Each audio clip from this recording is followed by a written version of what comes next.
God bless. Morning, dear ones, lovies. So, has anybody gotten a decent night's sleep? You have? Excellent, excellent. Anyone not so much? Okay. Dozing will be understood, but it is my mission to try to keep you awake. So, see how we go. We were making a list yesterday, looking at some of the reasons for and against the existence of God, and I'd love to. You may not have had time to think about it more. What else would you put on that list of for and against? Rules. Rules? In what way? If it's a person coming into the church, there's a lot of rules that you have to like pay attention to and keep. And if they're not used to keeping rules, it's very hard. Yeah, that's a great call. Let's put it there, rules. Because maybe it ties in with the judgment, God is scary, if you don't keep the rules you go to hell kind of view of things. That's a great comment, the rules. And a lot of people think that religion is just all about the rules, isn't it? I mean, in my state, they're talking about replacing religious education in schools, state schools, with values, teaching people values. Okay, but is that all religion is? Is religion just a bunch of rules and values? I would have thought it was more teaching someone an inquiring approach to the universe and bigger ideas than just how you ought to behave. And yet you're right, people reduce it down to rules all the time. And I've got to say too, I appreciate with what you're saying, because in my own experience, growing up in the Adventist church with some, very committed parents and some awesome teachers and youth pastors and so on, I still managed to get the idea that rules was the main thing. It was mainly all about the rules. And I rejected that like an idiot for a lot of years in my teens. Probably heard the wrong thing and then rejected that rather than actually hearing the full picture. And so, I think it's a massive turn-off for people. Thanks for the comment. Anything else should go on the board? Well, let me bounce off what you just said. While we're talking about rules, I'd also balance that by saying I think sometimes people like the idea of a big, broad, good morality. While we hate the rules like, don't spit in the churchyard or whatever, whatever rules we hate, I think people appreciate the idea of morality. And there's this thing called the moral argument. Have you guys heard of the moral argument? Yeah? Because exercising. Let me put that to you very simply. Is there such a thing as solid morality? Is there such a thing as... And before you answer, let me tell you what each answer will mean. If you say yes, and I'll pick on this side of the room, if you say yes, there is such a thing as solid morality, then you're going to be called a moral realist. You think morals are real. If you say no, and I'll pick on this side of the room, if you say no, there isn't such a thing as morality, then you're a moral relativist. Okay, you think morals are relative. Morals are just whatever. Morals are like flavors of ice cream. You can say, I really like chocolate, and I can go, I like strawberry. And I can't say much more than that. I can't say, well, you're an idiot for liking chocolate because chocolate's wrong. You'll just go, huh? What do you want about? Chocolate, that's just my view, and yours is strawberry. Can't we just agree to disagree? In ice cream we can. But if it comes down to something more important, some would question if there is anything more important than ice cream. But if it comes down to something even more important than ice cream, if that's imaginable, then it's going to get tough. For example, if I said to you, up in Bangkok, if we jumped on a plane tonight, we could get up to Bangkok and there's a bunch of kids up there that you can buy. You can buy a child prostitute for the night for about $80. Woohoo! That's beyond flavors of ice cream now.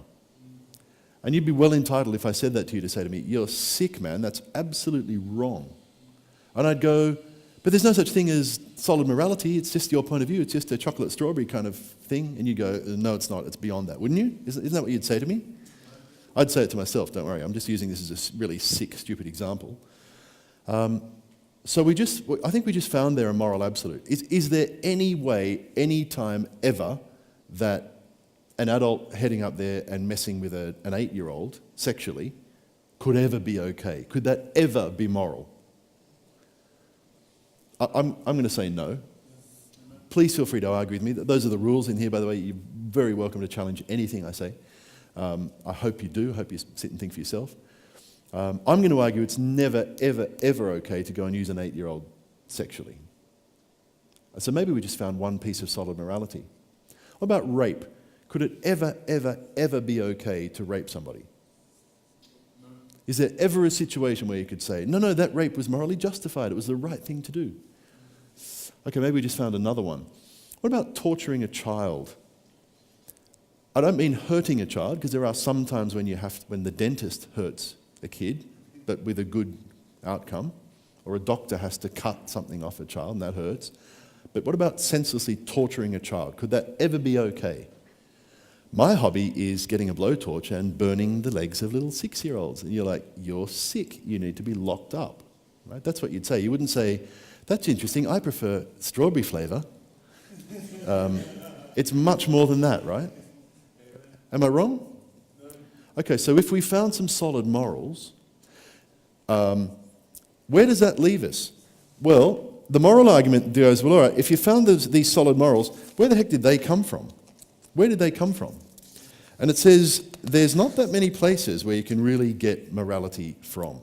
And one of them is from science, is from biology. Okay, so one of the ways that people try to get their morality is from science. So I could read you here quotes from some of the leading thinkers, people like Sam Harris, who just wrote a book called The Moral Landscape. And he says you can get your morality from biology.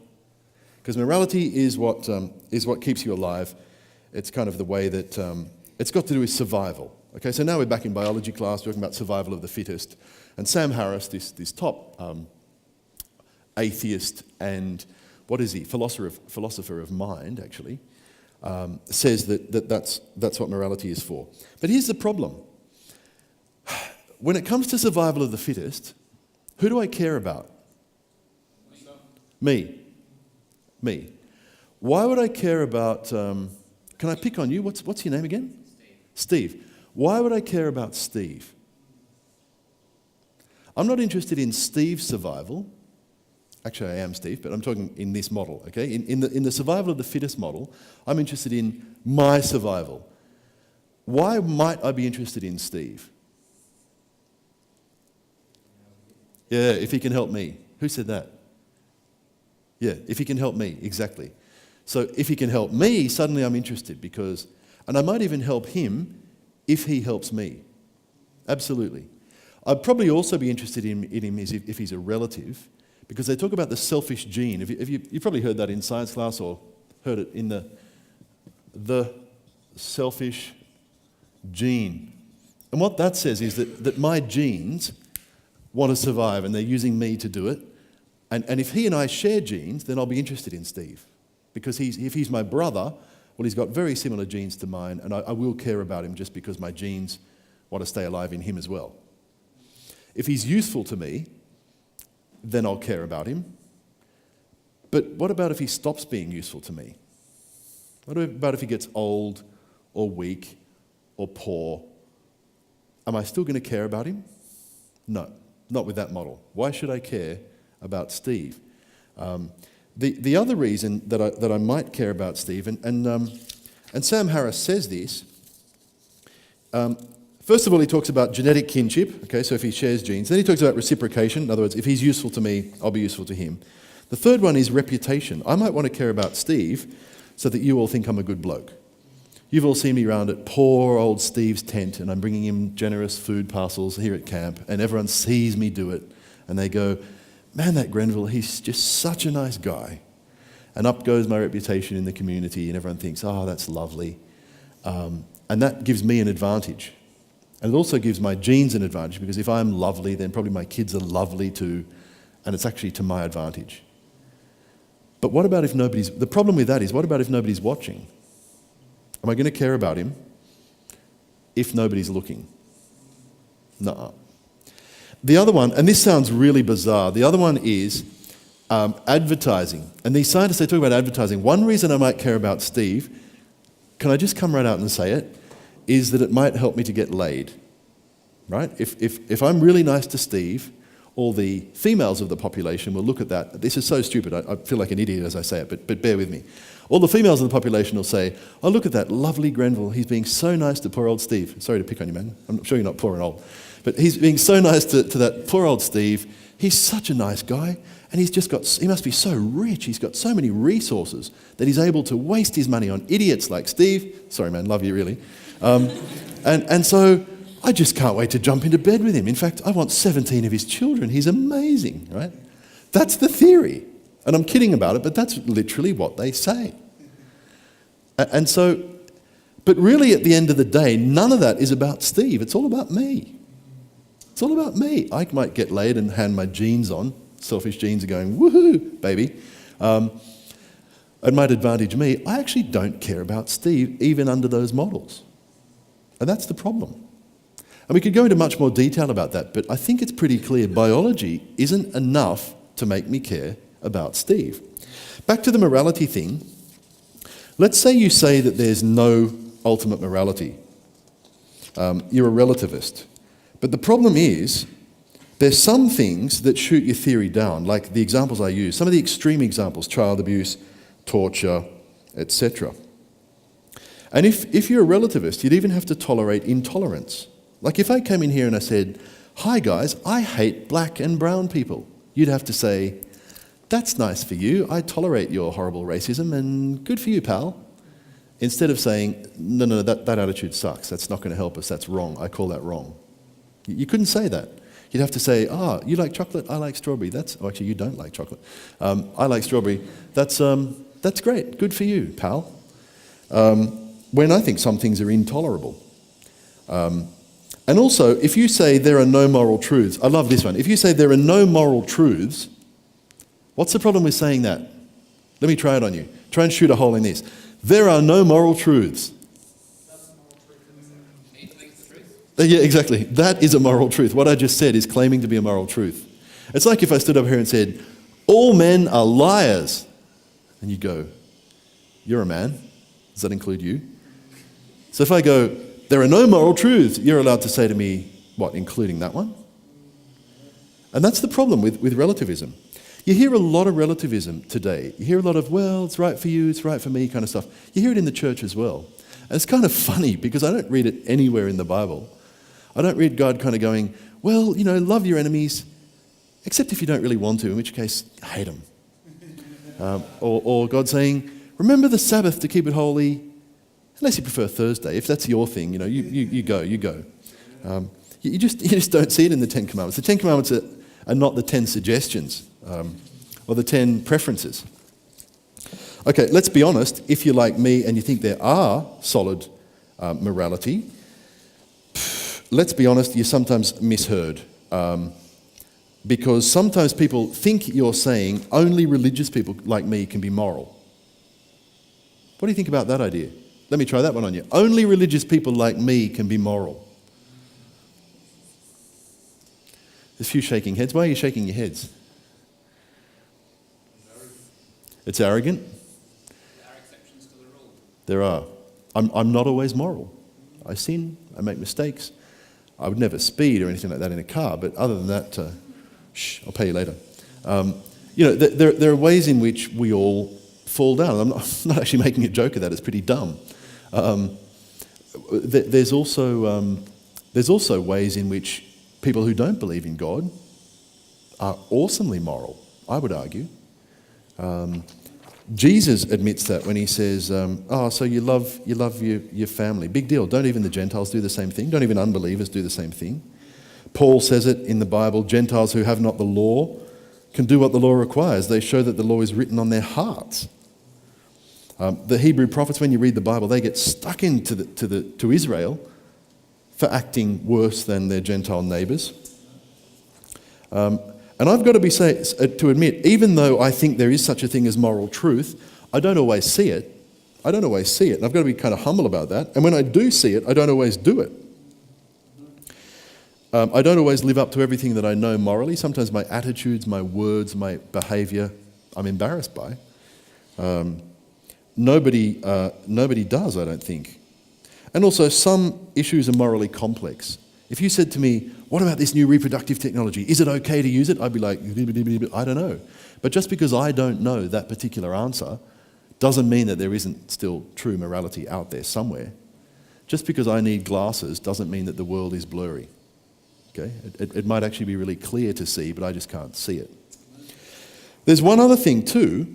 Oftentimes people will say that culture makes a big difference. They'll say, oh, well, all the religions have all different views because of culture, blah, blah. Kind of true, but I was kind of blown away the other week. I was talking to a guy I met. Our kids are friends, and he's a Hindu. Now, for him, eating a cow is what? Wrong. Why is it wrong? Cows are sacred. Okay, I'm not mocking this, by the way, right? I like cows, but not that much. But I'm not mocking that point of view. But cows are sacred. To most Christians, a cow's just lunch, right? To me, it's not that, but you know what I mean. And he said to me, he said, our religions have a lot in common. I said, do they? He said, yeah. He said, there's no religion that says kill your neighbour. They all say love your neighbour. And he said, about this whole cow thing, he said, for you, a cow is lunch. And I didn't bother to argue at that point. It's actually, I'm a vegetarian, but I know what you mean. He goes, for you, a cow is lunch. For me, a cow is murder. And it hit me. The reason why eating a cow is wrong for him is that he believes that cow may well contain the soul of a person, of his grandmother even, theoretically. And he's not in favour of killing grandma. And just so you know, neither am I. I'm not in favour of killing grandma. I don't agree with his belief that grandma might be in that cow, but I agree with his morality that if grandma was in that cow, I wouldn't want to kill her because I don't like killing grandma either. So there's actually a lot of massive overlap. Does that make sense? And I think sometimes the differences are just cultural, whereas a lot of the morality is kind of very, very similar. Okay, so I'm saying there is such a thing as morality, and I'm saying that you can't get it from biology. It's interesting what we were talking about before about me showing off by helping Steve. Jesus says, be careful not to do your acts of righteousness in front of men to be seen by them. If you do, you'll have no reward from your Father in heaven. It's like he's onto that. He's thought of that one. And he also says, if you're only kind to your brothers or your friends, what have you done more than anyone else? Don't even the Gentiles do that? So he's kind of saying those biological triggers are not enough for a person to really want to be moral. So where else can we... And can I chuck another really wild example at you? Rape. Could rape ever be wrong? Ever be right? I'm going to say no. Except that there's one guy who is probably arguably the greatest rapist in history, and he's now the most successful survivor. His genes are the most successful surviving selfish genes in the world. Who am I talking about? A person who was recently in a genetic study a few years back. I just went and made a film about this. He himself is the ancestor of 0.5% of the men in the world. 0.5% of the men in the world. Who am I talking about? He's a great warlord from history, active particularly in Asia. Genghis Khan. If you look at Genghis Khan, brilliant mind. He pulls all these kingdoms together. He starts this massive kingdom across all of Asia. He reaches even up to Russia, right? He gets up towards Russia and Poland. He goes into Iran. He just dominates with his incredible style of leadership. And everywhere he goes, the prettiest princesses are brought to his cabin. And he takes whoever he wants, as often and as many as he wants, flicks the rest off to his leading generals and to his sons later on. Here, boys, here's some more fresh meat for you, right? And leaves his genes behind in all those women. To the point where he's now the father of 0.5% of the world's population. 8% of the men in Asia. You think how many men that is, right? 8% of the men in Asia. And there's been a couple of recent studies in the American Journal of Human Genetics, and I met one of the guys, interviewed one of the guys who did those studies. And this is Genghis's philosophy. The greatest happiness is to scatter your enemy, to drive him before you, to see his cities reduced to ashes, to see those who loved him shrouded in tears, and to gather into your bosom his wives and daughters. Do you see what I'm trying to do with that? If survival of the fittest is the main game, and if that's where you get your morality from, rape is a really good survival strategy for men. I know that's an offensive thing to say, and please, of course I don't believe it. But if that's true, you can't really argue against Genghis's tactic of using rape as a way of survival. And yet we've just said earlier that that's never under any circumstances right. So it kind of shoots down the whole biological model of getting morality as the only place of getting morality. Okay, so where else can you get morality? Well, some people would say you can get morality from society. What do you think of that one? Can you get morality from your society?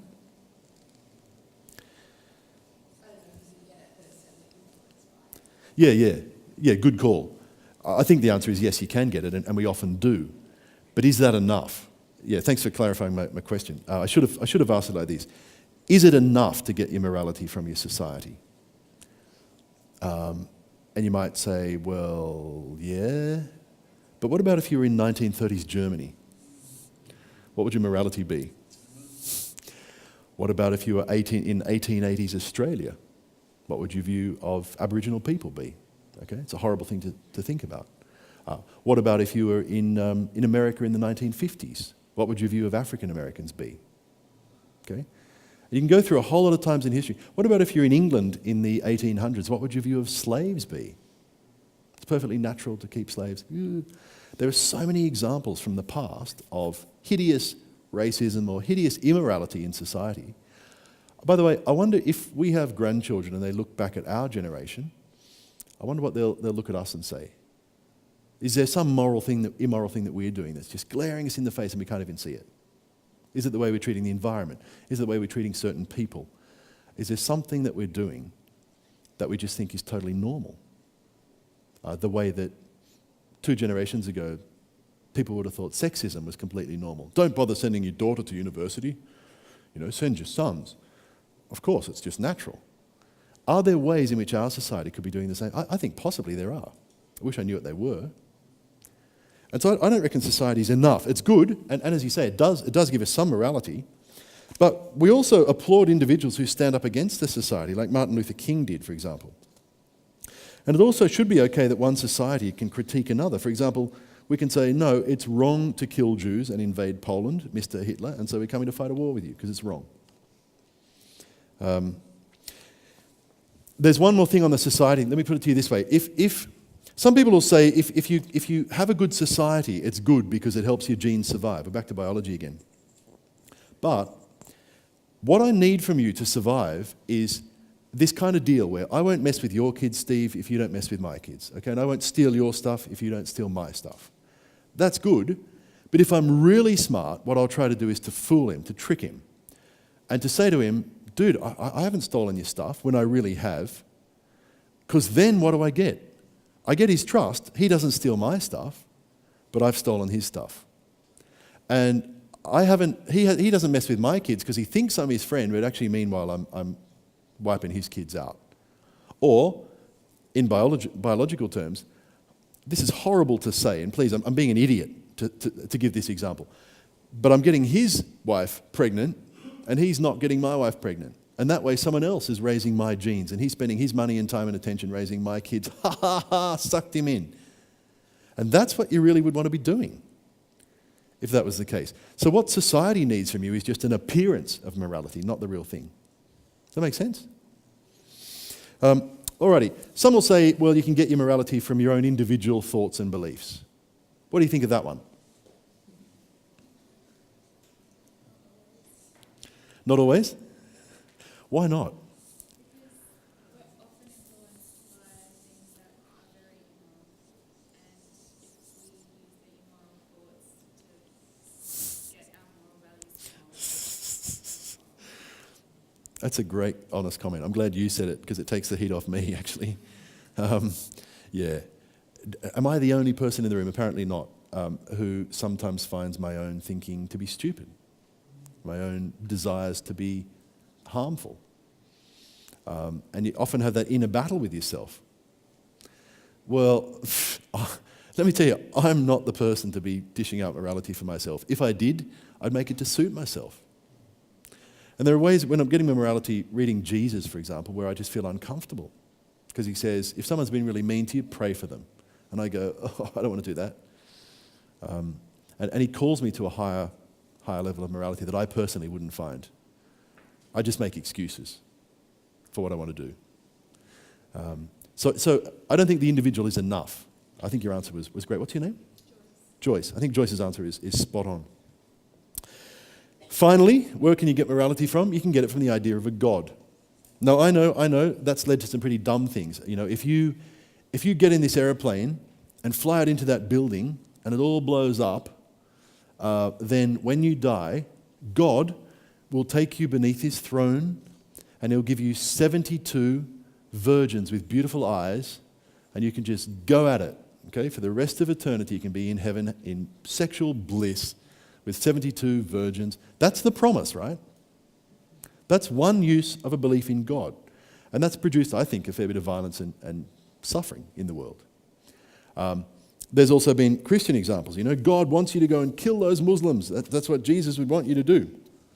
I hope nobody cuts that bit out of the tape and just plays that, otherwise I'm in big trouble. But I was... Yeah.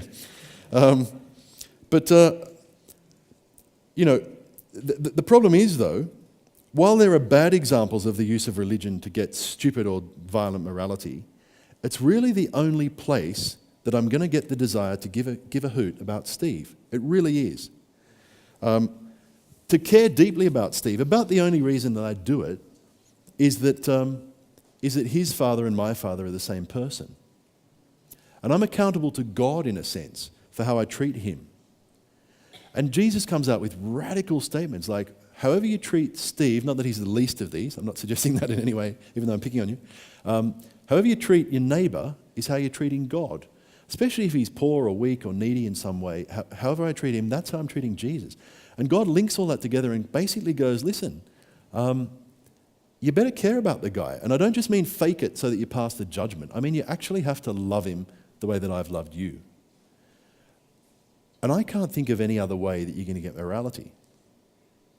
So, to sum up simply, just standing on one leg, the moral argument goes like this. There is such a thing as solid morality. You can't get that from biology, from society, from the individual. You can get it from God.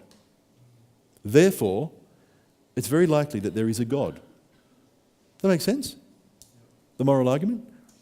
So there's the moral argument.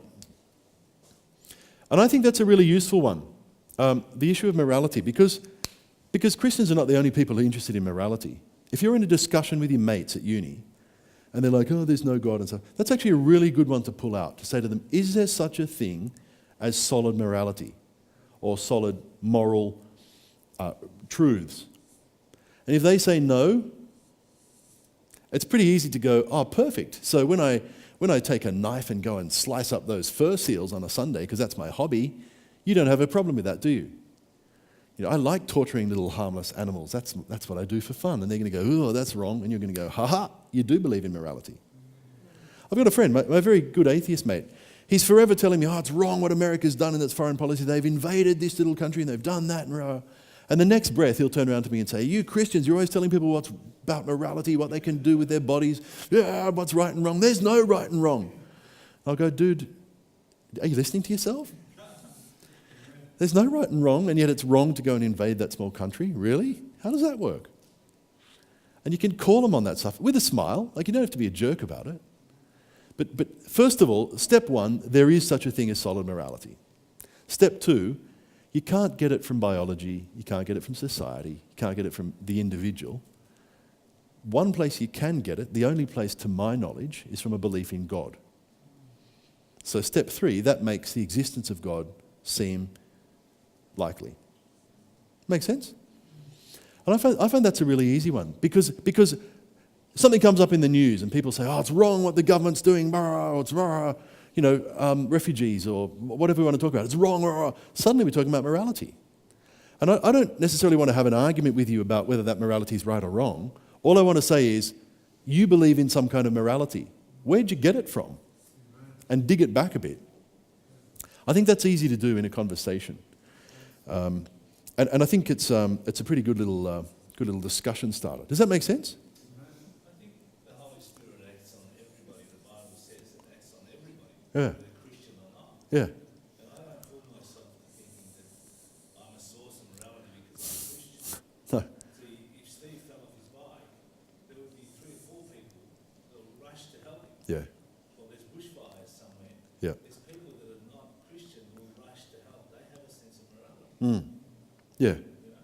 I agree. I think it's part of the image of God in us, you know. And I'd be the first to admit that you go to Africa, I went and made a couple of aid documentaries over there, you go over there, some of the people are there for God reasons, some of the people are just there because it feels right to give to another person. They don't know why. They're just atheists and they're just there because they love the feeling of helping another human being. And you go, if, as the evolutionists say, your brain is shaped by millennia of merciless competition, why would you do that? This is Sam Harris's problem. He talks about, if you're kind to your neighbour, it feels good in your brain. It sends out neurochemicals that makes you feel nice. Why would it? If your brain, as he believes, is shaped by merciless competition, like I've got to get ahead of you because then my genes will get into the next generation, not yours, merciless. And if I can get 1 inch of advantage over you, I'll take it, rah, that kind of thing going on in the animal world. Suddenly my brain starts to feel good when I'm nice to you. It just doesn't make sense. And that's the problem. There was a hand over here. Yeah. I agree with what you're saying, but I mean, it's saying that, you know, people's conscience is God influenced. I believe, you know, that that's God's Holy Spirit in you. What about the people on the other spectrum, people who are completely the other way? There are people that are just so messed up that they seem like they have no understanding of Yeah. this. And so people that go the other way that can be, as you've described, you know, serial killers or rapists, to use extreme examples. So Yeah. how does that fit into it? If God's in all of us, then what about the people that don't have that? What a great question. Yeah, that's a really good question. Probably a few things. I've got a friend who's a nurse in a super maximum security prison. Probably better not give details, but she reckons in there, even with those guys who are the hardcore crims, rapists and murderers and that kind of thing, she says there's kind of a pecking order. They all pick on the child abusers. They all have a sense that child abuse is the pits. And she says she's a nurse, so she often takes child abuser guys off to the hospital because they've been smashed up inside the prison, more than anybody else.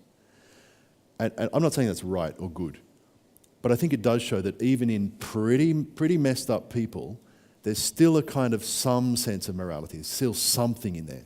But what about the people doing that to the children? Well, No, it's good. I'm just trying to be the devil's advocate. Please, you're very welcome. People that do think it's okay, Yeah. No, you're right. they do it. You know? You're right. So, okay, how do we explain that? Yeah, I'm just That's a great question. No, thank you. Please keep doing that. That's gold. You're upping the standard of discussion. The Bible talks about it's possible for a person to just completely suppress their sense of right and wrong. Paul talks about it in Romans. Suppress the truth in unrighteousness. In other words, and I do it too, you know, like I do it at the fridge. I'm like, oh, dude, that's going to taste so good. I know I should lose those kilos, but it's not going to matter. That would be just that little, you know, and I'm suppressing the truth. The truth is, shut your mouth and go run, right? But what the truth I want to hear is, it's not going to matter if you just eat that half a pizza. That'll be fine, you know. And that's a silly example, but I think at a more serious level you can do it too. Rape, well, the bitch asked for it, you know. She was dressed like that. She was in a dark alley. What did she expect? And they talk about these rape myths that rapists have, where they have these assumptions, and you've got to have those assumptions. If you're a chronic smoker, for example, you've got to be telling yourself smoking's not going to really hurt me. You've got to have these funny beliefs in your head. You've got to twist the truth to do what you want to do. And I think it's a classic problem. And you can do it so well, you can lie to yourself so successfully that you just lose all sense of morality. I think we've also got to recognise that there's mental illnesses. There's issues that just allow people to be psychopaths. Probably 1% or so of a society of people are psychopaths. And that basically means, I don't care what you feel. I want what I want. I don't give one care about Steve. He's just a pawn in my scheme. And I think that's a bit of a sad aspect of human fallenness. But it's possible to fall pretty low, you know. And it's possible for Christians to fall pretty low. Nathan? I guess I'd respond to that. I've also been involved with some fairly messed up people and their lives Yeah. So if I meet someone who has assaulted somebody else with a baseball bat, if they come to me and say, I've got no problem with that, my response to them is, well, I've got a baseball bat. I'm assuming you've got no problem if I use it on you for a few minutes because there's no problem, right? And most Yeah. people will be very happy being amoral with other people, but when it's turned on them, they'll put it in their hands and say, that's not fair, that's unjust, I'm entitled to defend Yeah. myself. I Yeah. say, why? Yeah. What makes you think you're entitled to defend yourself when I can't defend myself? What makes you special? Great point. Great point. Your question, what's your name again? Joshua's question, I think, is great. It raises, there's a group of people that the moral argument isn't going to work on because they're going to go morality, up your nose. Or in public, they'll be like, oh, yes, I'm a believer in morality. But underneath that, they're like, I don't care. And so they're not going to buy that one at all. You're right. What happened in Sodom and Gomorrah?